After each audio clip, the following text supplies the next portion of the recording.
Hello guys, সকলে কেমন আছো? আশা করছি সকলে অনেক ভালো আছো আর আমিও ভালো আছি। চলে এসেছি একটা বড় ভিডিওতে। আশা করছি তোমাদের ভিডিওটা অনেক ভালো লাগবে, তো কন্টিনিউ দেখতে থাকো। তো আজ হচ্ছে আমার এক্সাম, তার জন্য দেখো আমি ব্যাগটা গুছিয়ে নিচ্ছিলাম। আর ব্যাগটা গুছিয়ে নেওয়ার পর দেখো এটা হচ্ছে আমার আগের দিনকার প্রশ্ন বা কোয়েশ্চেন যাই বলো।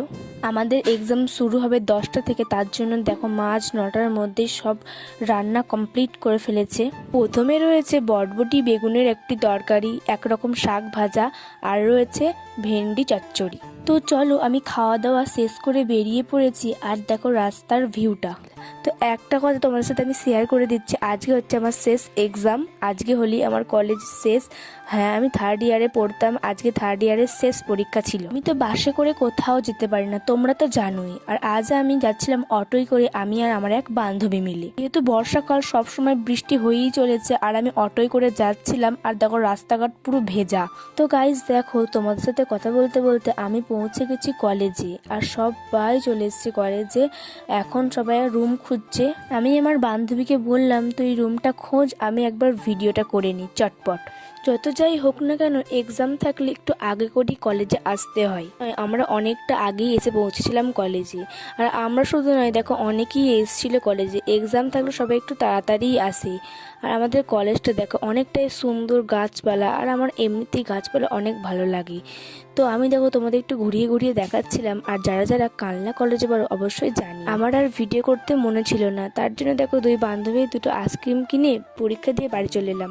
আর দেখো বাড়ি আসতে আসতে বেজে গেছে 6টা 20। সেই গেছি 10টায়, বাজবে নাই বা কেন, পরপর 3টে পরীক্ষা থাকলে তো এত দেরি হবেই। তারপর দেখো মায়ের জন্য এনেছিলাম একটা লাল টুকটুকে শাড়ি। আর মেয়ে যদি পছন্দ করে আনে, মায়ের আবার পছন্দ হবে না এমন কখনো হয়েছে শুনেছো?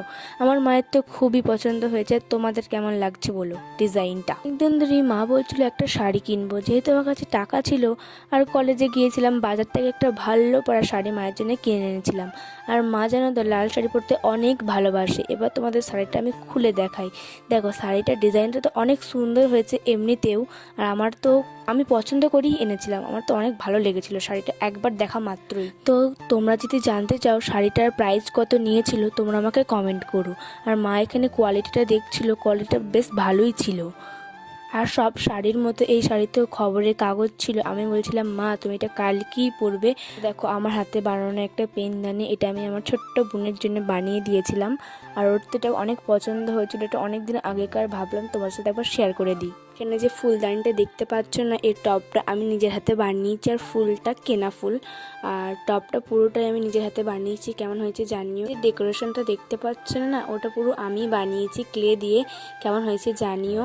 ছোট্ট ছোট্ট কাজগুলো করতে আমার অনেক ভালো লাগে। এই যে টেডিটা তোমরা দেখতে পাচ্ছ না, এটা আমি ফ্লিপকার্ট থেকে অর্ডার করেছিলাম। আমার তো খুব প্রিয় একটা টেডি, যেটা তোমরা অনেক ভিডিওতে দেখতে পাও। আর ধুলো পড়ে যাবে বলে দেখো কোথায় রেখে দিয়েছি। তোমাদের কেমন লাগলো ভিডিওটা জানিও। তো আজকের মতো বাই, দেখা হচ্ছে নেক্সট ভিডিওতে। চ্যানেলটাকে সাবস্ক্রাইব করে পাশে থেকো।